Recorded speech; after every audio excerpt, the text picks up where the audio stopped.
São mais de 30 anos de estrada e de luta, mais de 2.500 apresentações e 25 países visitados, trabalhando como palhaço, mágico, camelô, ventríloco, bonequeiro, numa trajetória consagrada por diversos prêmios.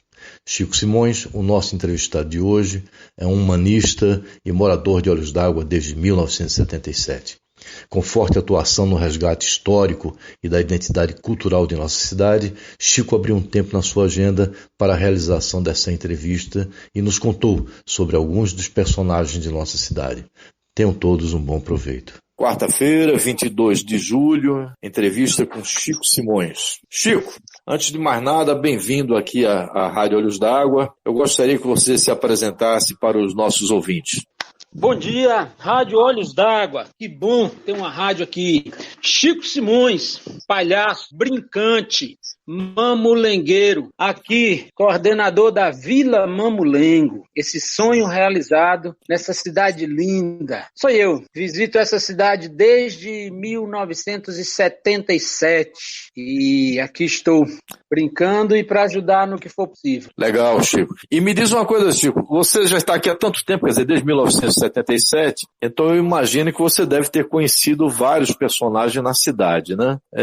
Você poderia citar umas 5 pessoas e falar algo a respeito do que você já viu ou que conhece aqui de Olhos d'Água? Tá bom, eu vou citar aqui, que vai vindo primeiro assim na minha cabeça, mas é muita gente, viu? Isso é uma cidade com muitos personagens importantes. Aliás, todo ser humano, né, é um ser humano importante e ele é cheio de história de vida. Então eu poderia falar de qualquer um aí, mas posso falar, por exemplo, do Antônio Costa, que é uma pessoa que eu amo, que já se foi, já não está entre nós, mas deixou muitos causos, muitas histórias, né? Histórias criadas por ele, história que ele já ouviu dos seus ancestrais e algumas histórias vividas também, né? Causos muito interessantes e em outra ocasião aí a gente pode falar sobre eles. Mas Antônio Costa é uma pessoa para se falar. E começa então dizendo quem era o Antônio Costa aqui na cidade, Chico. Antônio Costa é um morador,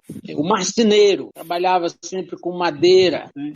E ele é o pai, por exemplo, da Lázara, que é uma artista também. E Antônio Costa gostava muito de contar histórias. Então, era ele quem tinha um pouco da memória da cidade, de como a cidade foi se formando. Ele gostava de falar disso. E ele era um contador de histórias e marceneiro, é isso? Exatamente. Só para dizer assim uma coisinha simples que o Antônio Costa falava, que o segredo de viver muito, né, é você comer sem fome, você dormir sem sono e nunca teimar. É uma filosofia de vida, né, Chico? É a filosofia do Antônio Costa. Rapaz, Antônio Costa é um personagem que dá muita história, mas eu vou falar no outro momento, né? Contar uma história que ele contava em outro momento, né? Uma coisa que me ocorre, Chico, que eu ouvi falar aqui na cidade, eu moro há menos tempo que você aqui há 15 anos, é que havia um personagem aqui, era a Dona Vilu, e que ela era a mulher que trabalhava com cerâmica, trabalhava com artesanato. Você chegou a conhecer a Dona Vilu? Conheci, porque ela era bonequeira, então ela fazia as bonecas de pano. Dona Vilu é dessa primeira geração que foi mestra, que além de trabalhar, ele ensinou as outras. Então, como ela era das mais velhas, ela ensinou a muita gente a trabalhar com barro e com tecido. Então, a minha relação com ela era mais por conta das bonecas, porque eu já brincava, né? Há muitos anos atrás, eu brinco o mamulengo, né? Brinco o teatro de bonecos, então eu usava bonecas de Dona Vilu na brincadeira também. Né? E levava essas bonecas, dava de presente também, enfim, e convidava sempre as pessoas para virem em Olhos d'Água, para conhecer essa gente, conhecer esse trabalho tão bonito. Dona Vilu foi daquelas que ficaram aqui, né? Tem um grupo de pessoas que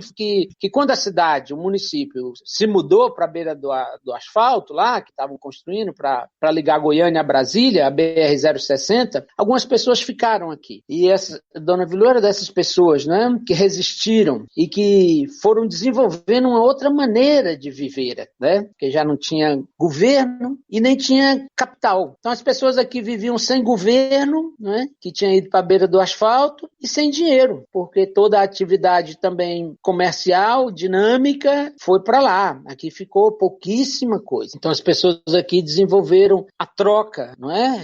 Essa coisa tão boa, né? Tão antiga na história da humanidade, tão eficiente, né? Trocar produtos e serviços. E Dona Vilu participava desse movimento de trocar serviços. E nessa ela também ensinava, pessoa generosíssima, né, que foi ensinando outras pessoas. E aí ela também conheceu e foi muito, muito estimulada, fortalecida nessa ação, duas mulheres muito importantes, que é a Sinclair Fasolini, que criou aqui em Olhos d'Água uma escola experimental, uma escola onde a própria casa, a própria oficina dos artesãos, das artesãs, era a escola. E os aprendizes eram os estudantes. E essa era a matéria do conhecimento. Se o mestre era marceneiro, o aprendiz era aprendiz. Essa era a escola. E assim, o artesão, a tecelã, o artesão de barro, a bonequeira, foi tendo aí, organizando os seus alunos, né? Suas alunas, e foi ensinando. E Sinclair Fasolini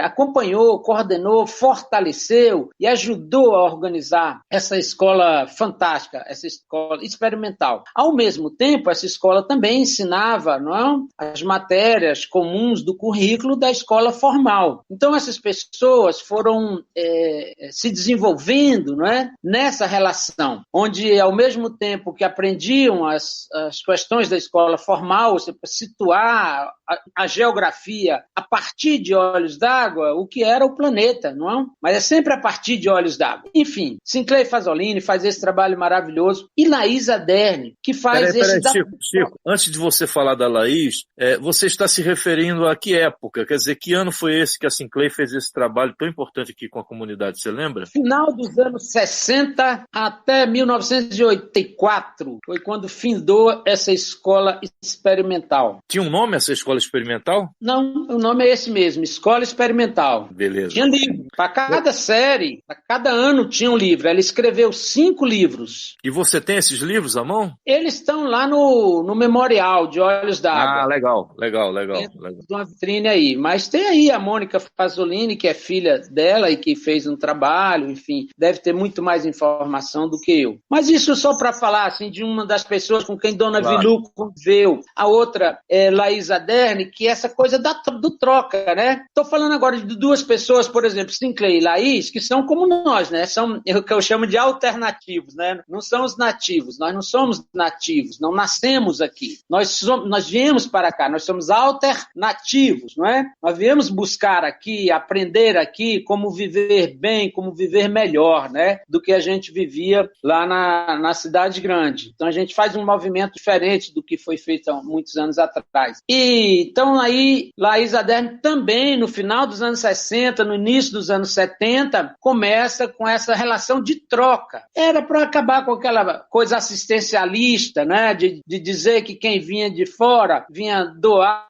coisa, vinha dar coisa para as pessoas aqui que estavam pobrezinhas e necessitadas. Não tinha nada disso. As pessoas tinham precisa de outras, não é? Então havia essa troca. E o trabalho dessas mulheres, e várias outras pessoas, que não dá nem para citar aqui, mas muita gente, foi de fazer com que essa troca fosse justa. E aí que se criou a Feira de Troca, porque aí você chega com coisas e você leva coisas, você troca. E aí essa troca acaba se estabelecendo num sentido de que você valoriza as duas pessoas e os seus produtos e os seus serviços também. Então isso trouxe muito movimento para a cidade e muita gente passou a produzir em função dessa possibilidade, né, de troca. Por isso, 2 vezes por ano, essa feira para que as pessoas pudessem também escoar os seus produtos, não é? Até vender também, porque não era, com o tempo não é só a troca, né, que fica colocado, também há a possibilidade de vender, enfim, tudo isso vai, como tudo, né, vai se transformando, vai se desenvolvendo. Então aí, falando dessas mulheres... Eu acho que está faltando uma, né, Chico? Você vez conversando comigo citou que foi a avó Regina. Fala um pouquinho dela também. Pois é, pai, tá faltando muitas, viu? Eu vou ficar aqui devendo num outro dia, um outro momento, ou outra pessoa falar de outras também, né?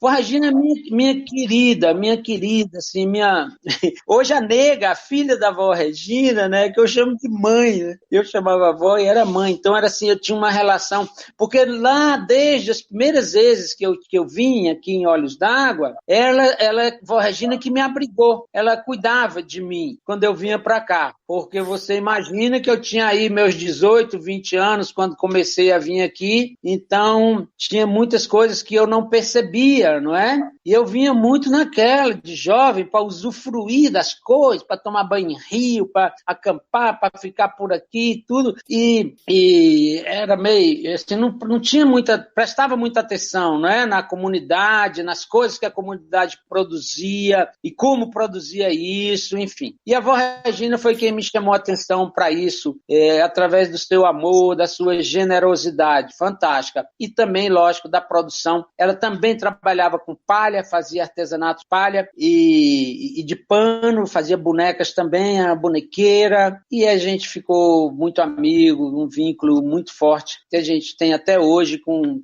toda a família dela, né? Ô Chico, você conseguiria identificar dessas pessoas, dessas mulheres, quem foi aquela que foi a incentivadora dessas bonequinhas de palha que a gente vê produzidas na cidade? Quer dizer, quem foi a grande mestra dessas mulheres que hoje atuam nessa produção? Olha, você consegue identificar qual delas foi o personagem mais... Não, eu não consigo e não tem, e acho que não tem um. A gente pode um dia escolher um, alguém pode falar que foi aquele, outro vai falar que foi outro, mas por quê? Porque isso era coletivo, todo mundo fazia. Então, numa casa, você conversa, por exemplo, com Hilda Freire agora, que é uma artesã maravilhosa, não é? Pergunta ela como era na infância na casa dela. A mãe dela, que ainda está viva, não é? A mãe dela fazia tudo, a mãe dela pintava, tecia, construía casa, a mãe dela fazia tudo, e mais, brincava, fazia personagem, é uma atriz, como Zefinha é outra atriz. Eles têm teatro, aqui era feito teatro, tem os personagens, Zefinha faz até hoje um. Então, essas mulheres, geralmente mulheres, e isso aí é uma coisa, aí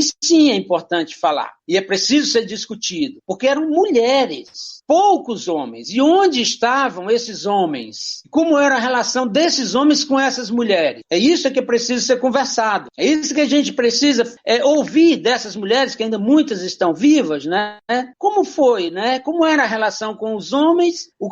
Em que os homens contribuíram para esse artesanato maravilhoso que a gente tem aqui, para essa arte, para esse tipo de construção, contribuição masculina, né? Vamos ouvir. Eu falei do seu Antônio Costa, tem vários outros, né, que contribuem muito, e muito. Mas eu só vejo, quando eu vou pesquisar, quando eu vou conversar, eu vejo as mulheres, né? Então eu acho que tem um pouco disso também, do silenciamento, né, que a história faz com relação ao papel da mulher dentro da nossa sociedade, ou seja, esse machismo estrutural que fica apagando a mulher, né, das nossas vidas e da nossa história, e por isso eu gosto tanto e prefiro falar delas, né, para que a gente volte a lembrar, que a gente deixe registrada a importância delas e que a gente aprenda com elas, porque todas essas eram mulheres generosas, que davam, que se doavam, que ensinavam. Como são a grande maioria das mulheres, né? Todas as mulheres, pelo menos que eu conheci, sempre foram mulheres muito generosas. Então, já não posso dizer o mesmo sobre os homens, a grande maioria masculina sempre se fecha muito nas suas atividades, nos seus desejos, e são muito mais egoístas.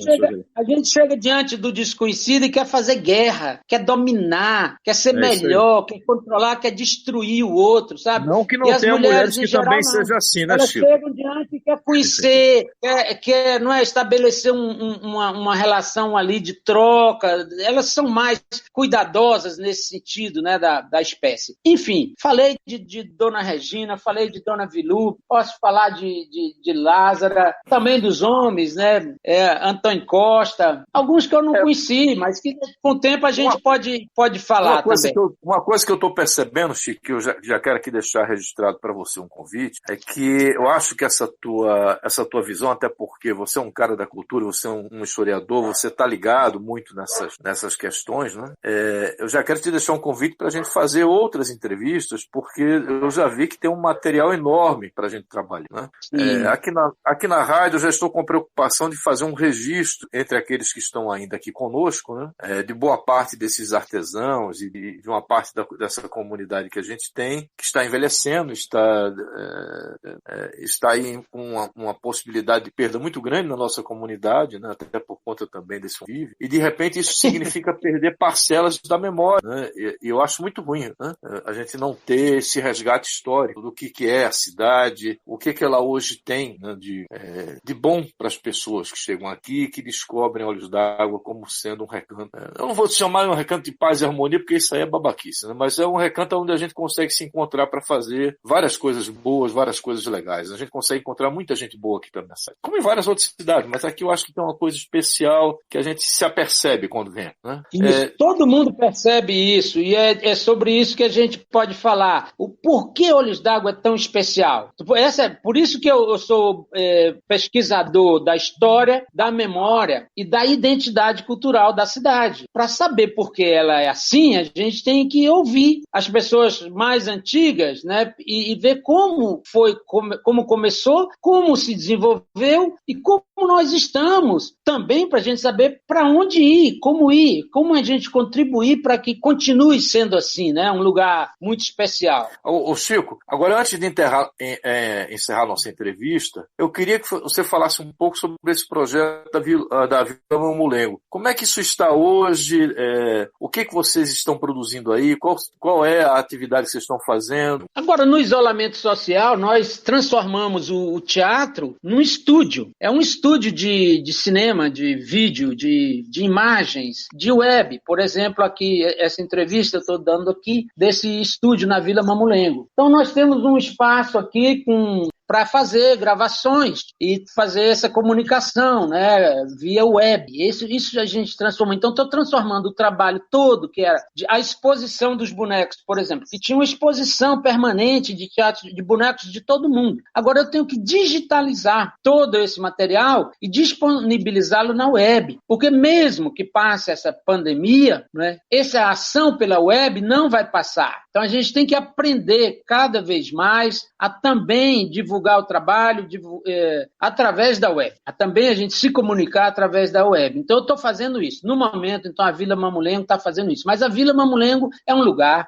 construído com amigos, por amigos, não é? Desde a sua construção física até tudo que a gente produz aqui, numa relação de colaboração, numa relação de cooperativa e que está à disposição da comunidade, né? Legal. E vocês têm cursos aí na Vila Mamulengo? Vocês oferecem algum tipo de atividade, algum tipo de curso? Olha, oferecemos, mas não formalmente. Uma das coisas que a gente aprendeu com a experiência da Escola Experimental, que Sinclair Fasolini coordenou, é que muito do conhecimento, do que a gente pode fazer, depende de uma relação que a gente estabelece. Então, aqui é assim, a pessoa vem e diz, eu quero estudar isso. Então, é aqui, começa aí, senta aí, aqui tem livro, aqui tem internet, aqui tem, né, e aí nós vamos estudar junto. Agora, de vez em quando, a gente faz oficinas, reúne uma turma e diz, vamos construir boneco, ou vamos fazer pintura, ou vamos brincar com os bonecos que a gente construiu. Isso a gente tem feito regularmente, vinha fazendo, né, até fevereiro, né, até depois, quando a gente ia começar, em março, a gente ia começar aqui com o Festival Internacional de Teatro de Bonecos, a trazer para cá 4 países, chegamos a apresentar com 4 grupos, né, do Uruguai, da Espanha, da Colômbia, a Itália não veio 3 grupos de outros países, e nos apresentamos em março aqui, no sábado pela manhã, lá na feira, aqui em Olhos d'Água. E a ideia era continuar a ter uma programação. Mas aí fomos pegos de surpresa pela pandemia e tudo isso parou. Mas ainda temos esperança de voltar a receber aqui grupos do mundo inteiro para que possa trocar, se apresentar aqui. A gente ia começar uma mostra de cinema, filmes, são vários filmes que o Peninha tem vários filmes sobre Olhos d'Água. Muita coisa, muita coisa. E a gente ia começar a mostrar aqui para chamar os vizinhos, para chamar os amigos, para assistirem esses filmes. Já tinha o café, estava funcionando o café, fazer shows, pequenos shows de música, para bater papo, para ver exposição. Enfim, ainda sonhamos com isso, de ter uma lojinha de artesanato que possa vender não só boneco, mas outras coisas que também outros artesãos querem colocar para vender. Um lugar que a pessoa possa ficar, até dormir, passar uns dias, não é, estudando, um lugar de residência também, para que a gente possa aprofundar algum estudo, algum conhecimento que as pessoas estejam interessadas. Então é um lugar aberto para isso, não tem esse ou aquele curso, nesse ou naquele dia. Aqui a gente estabelece uma comunicação, um contato, e aí já está aberto o nosso curso, não é? E vamos atendendo cada um à medida que cada um quer, pode e tem necessidade. Então, essa é a Vila Mamulengo, é um lugar em construção e aberto também para novas ideias.